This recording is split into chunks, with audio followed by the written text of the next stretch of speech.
በስመ አብ ወወልድ ወመንፈስ ቅዱስ አሃዱ አምላክ አሜን።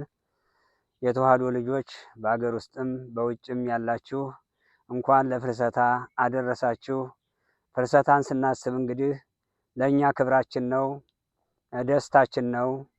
እመቤታችን የተገለጸችበት ለሐዋርያት ጌታችን መድኃኒታችን ኢየሱስ ክርስቶስ ከሰማያት ከገነት ዕፀ ሕይወት ስር አውርዶ ለነሱ ያስረከበበትና እነሱም በጾም በጸሎት ተወስነው በዚህ ፍልሰታ ሱባኤ እመቤታችን ያዩበት ዕለት ስለሆነ እኛም ደግሞ ክርስቲያኖች በሰዓታት በጾም በጸሎት በስግደት ይችን ዕለት የምናስብባትና በረከት የምናገኝባት ስለሆነ አዋቂ ሕፃናት ሳይል ሁላችን ቁርባን የምንቀበልበት የምናስቀድስበት ሰዓታቱን የምናስደርስበት በጾም በጸሎት በሱባኤ የምናሳልፍበት ብዙ ገዳማት ላይ እየሄድን የምናሳልፍበት በያለንበትም አብያተ ክርስቲያናት በጸሎት በመትጋት የምናሳልፍባት ዕለት ስለሆነ ለእኛ ለክርስቲያኖች ደስታችን እመቤታችን በረከት የምትሰጥበትና እኛም በረከት የምናገኝበት ስለሆነ ከሷ በላይ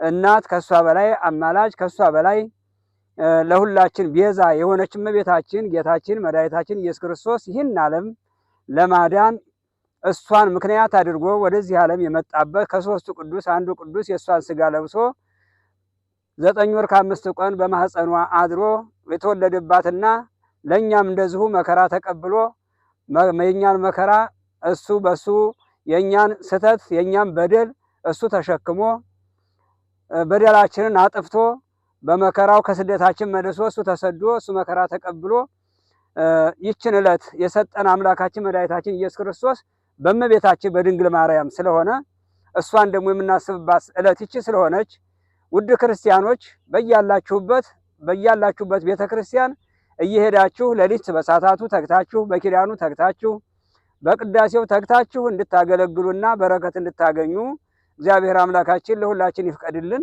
እግዚአብሔር ለዚህ ያደረሰን አምላክ ክብር ምስጋና ይግባው። ለእናታችን ለቅድስተ ቅዱሳን ለንጽሕተ ንጹሐን ድንግል ማርያም ክብር ምስጋና ይግባት።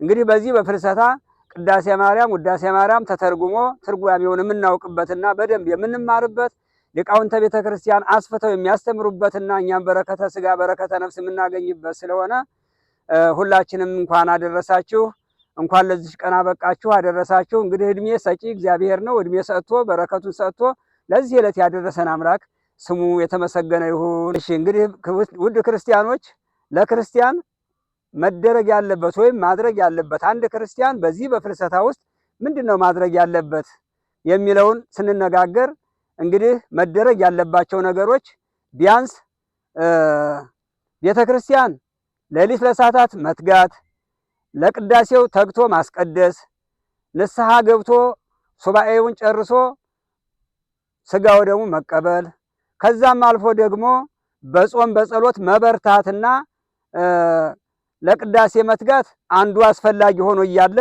ከዛ አልፎ ደግሞ ከኛ ዝቅ ያሉ ነዳያንን ደግሞ በመርዳትና ለነሱ በማሰብ በዚህ ሰዓት እኛ ስንጾም ደግሞ የቁርሳችንን የምሳችንን ለኛ ብናደርግ የቁርሳችንን ደግሞ ለድሃ በመስጠት ድሆችን በማሰብ እርስ በርሳችን በመፋቀርና ይቅር በማለት ምናልባት የተጣላነው ሊኖር ይችላል፣ የተቀያየምነው ሊኖር ይችላል። በዚህ ሰዓት ደግሞ ጸሎታችን እንዲሰማ ጸሎታችን እንዲያርግ እመቤታችን እንድትቀበለን ፈጣሪያችን ይቅር እንዲለን ደግሞ እርስ በርሳችን ይቅር ልንባባል ይገባል። የተጣሉትን ማስታረቅ የኛ የክርስቲያኖች ግዴታ ነው። የተጣላውን ማስታረቅ እኛ ደግሞ ራሳችን ይቅር ማለት ወደ ቤተ ክርስቲያን መገስገስ አዳር ለሰዓታት መትጋት ቀን ለቅዳሴ መትጋት ያስፈልገናል ማለት ነው። ውድ ክርስቲያኖች እንግዲህ ይህን ስናደርግ ደግሞ በትህትና ራስን ዝቅ በማድረግ ነው። ራሱን ዝቅ ያደረገ ሰው ይከብራልና ራሱን ከፍ ያደረገ ደግሞ ይዋረዳል ብሎ ቅዱስ መጽሐፍ እንደተናገረው ራስን ዝቅ በማድረግ ለሁሉ በመታዘዝ ለትንሹም ለትልቁም በመታዘዝ ራስን ዝቅ በማድረግ እንደ ሕፃናት ሁኑ ባለው አምላካዊ ቃል መሰረት እንደ ሕፃናት ሁኑ ሲለን ደግሞ እንደ ሕፃን በጭቃ የምንጫወት አይደለም። ኋላስ በአይምሮ የበሰላችሁ ሁኑ፣ በተግባርና በስራ ደግሞ እንደ ሕፃናት ሁኑ። ለምን ሕፃናት አሁን ተጣልተው አሁን ይረሱታል፣ አሁን መልሰው ሲጫወቱ ይገኛሉ። እኛም ደግሞ ጠብን፣ ክርክርን፣ መለያየትን፣ ዘረኝነትን አስወግደን በጸሎት ተግተን እመቤታችን ብንጠይቅ ለሀገራችን ሰላም ይወርዳል፣ ለኛ በረከት እናገኛለን፣ የወለድነው ይባረካል፣ እድሜ እናገኛለን። ስለዚህ ውድ ክርስቲያኖች ይሄንን በማድረግ እንግዲህ ባልና ሚስት አንድ አካል ናቸው ይላል ቅዱስ መጽሐፍ። አንድ አካል ሲሆኑ ግን በዚህ በፍልሰታ ጾምና በታላላቁ ጾም እና በሰንበት ባልና ሚስት በአልጋ የማይገናኙበት እና አብረው የማይሆኑበት ሲባል በአልጋ አንድ ጋር የማይተኙበትና በአልጋ የሚለያዩበት ዕለት ነው ይለናል። ስለዚህ በዚህ ዕለት ይህንን በማሰብ ነው።